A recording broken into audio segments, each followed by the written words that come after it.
धर्मरक्षक महावीर छत्रपती संभाजी महाराज हा सिनेमा मी नुकताच थिएटर्समध्ये पाहून आलोय आणि हा सिनेमा पाहून मी इतकं नक्कीच सांगू शकतो की धर्मरक्षक महावीर या नावासोबत हा सिनेमा नक्कीच सूट होतोय। मित्रांनो, छत्रपती संभाजी महाराज यांचे जीवनचरित्र दाखवणे किंवा समजून घेणे वाटते तितके सोपे नाहीये। हा टॉपिक जितका सेन्सिटिव्ह आहे तितकाच महत्त्वपूर्ण सुद्धा आहे आणि त्यामुळे अशा टॉपिक्सवर जर आपण सिनेमा बनवायला गेलो तर हे आपली रिस्पॉन्सिबिलिटी बनते की आपण त्या टॉपिकसोबत जस्टिस करावं। तर पहिल्यांदा तर मी या मूवीच्या मेकर्सला ॲप्रिशिएट करू इच्छितो की त्यांनी इतका चांगल्या आणि इतक्या महत्त्वपूर्ण टॉपिकमध्ये हात घालण्याचा निर्णय घेतला, पण काय ते खरंच या टॉपिकसोबत जस्टिस करू शकले? म्हणजे छत्रपती संभाजी महाराज यांचं जे कॅरेक्टर आहे त्याचे खूप डायनॅमिक्स आहेत, त्यामध्ये खूप डिटेल्स आहेत, खूप डेप्थ आहे।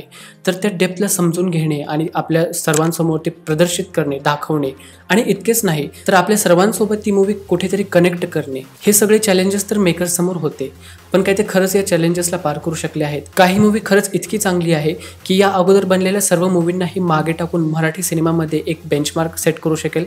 या सर्वांचं उत्तर द्यायलाच तर मी आलोय। व्हिडिओच्या शेवटपर्यंत माझ्यासोबत राहा आणि जाणून घ्या या मूवीची ग्राउंड रियालिटी।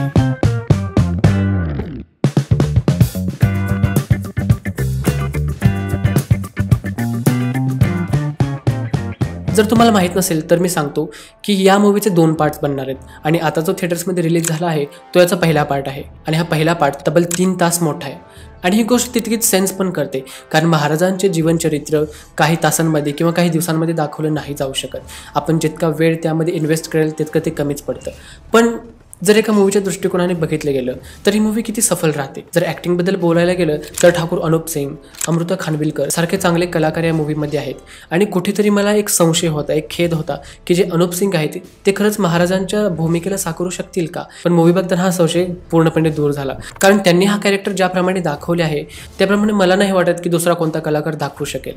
मूवीच्या स्टार्टिंगच्याच काही मिनिट्समध्ये तुम्ही सुद्धा कन्व्हिन्स होऊन जाल की हा जो ॲक्टर आहे ज्याने महाराजांचा रोल साकारला आहे तो एक परफेक्ट चॉईस आहे। आणि फक्त तोच नाही तर या मूवीमध्ये जे काही सारे कलाकार आहेत त्या सर्वांनी खूप चांगला अभिनय केला आहे आणि कोणाच्या ॲक्टिंगला बघून तुम्हाला असं नाही वाटणार की हे कॅरेक्टर त्याला मॅच होत नाही किंवा हे त्याला सूट होत नाही। तुम्ही प्रत्येकाची ॲक्टिंग बघून कुठे ना कुठे सॅटिस्फाईड होऊन जाल। आणि फक्त ॲक्टिंगच नाहीत, जर VFX, CGI किंवा मूवीच्या स्केलबद्दल बोलायला गेलो तर मला नाही वाटत की मराठी मूवी इंडस्ट्रीमध्ये यासारखी मूवी आतापर्यंत कधी बनली असेल। पण एखाद्या मूवीमध्ये सगळ्याच गोष्टी चांगल्या आहेत असं पण नाही ना, या मूवीमध्ये सुद्धा एक कमी आहे आणि त्याबद्दल मी व्हिडिओच्या एंडिंगला बोलेल। आता जर मूवीच्या चांगल्या गोष्टींबद्दल सांगायला गेलो तर मूवीचा VFX खूप चांगला आहे। या अगोदर छत्रपती शिवाजी महाराजांवर किंवा छत्रपती संभाजी महाराजांवर खूप सारे सिनेमे बनले आहेत आणि खूप सारे TV सिरियलसुद्धा बनले आहेत, पण त्यामध्ये एक कमी असायची की त्यांचे कुठेतरी बजेट कमी पडायचं किंवा त्यांचं जे VFX असेल, CGI असेल ते कुठं ना कुठे कमी पडायचे। त्यांचे जे सेट बनवले जायचे ते बघून असे दिसून येत होते की ते जास्त रिअलिस्टिक वाटत नव्हते, पण या मूवीमध्ये तुम्हाला तसे अजिबात नाही वाटणार। म्हणजे काही असे सीन्स आहेत जिथं तुम्हाला असे कळून येईल की हा नाही, हे थोडंसं बेटर होऊ शकलं असतं, पण मूवी बघताना तुमच्या ते डोक्यात पण येणार नाही, कारण मूवी इतकी चांगली आहे की तुम्ही मूवीच्या छोट्या छोट्या कमींना एकदम इग्नोर करून टाकाल।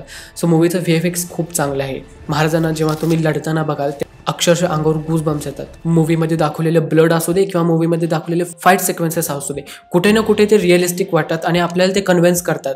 या मूवीचे जे डायरेक्टर आहेत तुषार, त्यांनी या अगोदर तान्हाजी जी मूवी आहे त्यामध्ये असिस्टंट डायरेक्टर म्हणून काम केले आहे आणि म्हणून अशा ऐतिहासिक सिनेमांमध्ये काम करण्याचा त्यांच्याकडे एक एक्सपिरियन्स सुद्धा आहे आणि ते एक्सपिरियन्स आपल्याला मूवीमध्ये दिसून येतं, कारण या मूवीचं डायरेक्शन एकदम टाईट आहे आणि त्यामुळेच ही मूवी विदाऊट बोर करता 3 तास आपल्याला बांधून ठेवते। हा, मूवीच्या फर्स्ट पार्टला जर बोलायला गेलं तर ते थोडं आपल्याला स्लो वाटू शकतं, बिकॉज त्यामध्ये गोष्टी बिल्डअप होत चाललेल्या आहेत आणि हळूहळू गोष्टी आपल्याला ते सांगत आहेत। तेव्हा तुम्ही स्वतः त्या मूवीमध्ये इतके गुंतून जाल की तुम्हाला एका सेकंडसाठी पण बोर नाही होणार। पण माहिती आहे का, ॲक्शन सिक्वेन्सेस, VFX किंवा CGI या सगळ्या गोष्टी सोडून सुद्धा अशा काही गोष्टी आहेत ज्यामुळे मूवीवर खूप मोठा परिणाम होऊ शकतो आणि ती म्हणजे स्टोरी लाईन आणि म्युझिक। ऑफकोर्स जर म्युझिकचं बोलायला गेलं तर या मूवीमध्ये कमी करण्यासारखं एक सुद्धा म्युझिक नाही आहे। मूवीचं बॅकग्राऊंड म्युझिक खूप मस्त केलेले आहेत आणि जर स्टोरी लाईनबद्दल सांगायला गेलं तर या मूवीची स्टोरी लाईन तुम्हाला 3 तास हुक करून ठेवेल इतकी चांगली आहे। पण जसं की मी तुम्हाला म्हटलं की एखाद्या मूवीमध्ये प्रत्येक गोष्ट चांगली असेल अशी नाही। आता मी ज्या गोष्टीबद्दल बोलणार आहे ती मूवीची कमी तर नाही, जसं की यामध्ये छत्रपती संभाजी महाराजांचं जेव्हा बालपण दाखवलं गेलं, शिवाजी महाराजांसोबतचे काही जास्त सिक्वेन्सेस दाखवावे असं मला वाटत होतं, जे संस्कार दिले गेले, रामायणासारख्या गोष्टी ज्या त्यांना सांगितल्या गेल्या त्या गोष्टी तिथे अजून इन्क्लूड केल्या असत्या किंवा स्वराज्याबद्दलचे ज्ञान त्यांना महाराजांकडून भेटलं, त्या गोष्टी जर त्यात अजून दाखवलं असतं तर ते बेटर वाटलं असतं मला. आणि ती सोडून बाकी कुठली अशी गोष्ट नाही की जी तुम्ही कमी काढू शकाल. हां, कुठे ना कुठे VFXमध्ये थोडंसं काम बेटर होऊ शकलं असतं, पण हा मराठी मूवी आहे, याचं बजेट काही 200-300 करोड नाही.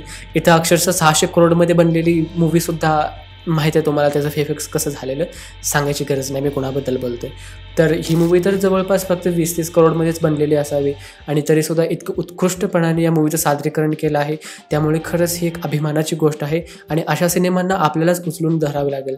जर तुम्हाला हा रिव्ह्यू आवडला असेल तर या चॅनलला आता सबस्क्राईब करा आणि हा व्हिडिओ तुमच्या मित्रांसोबत शेअर करायला विसरू नका. जय शिवराय.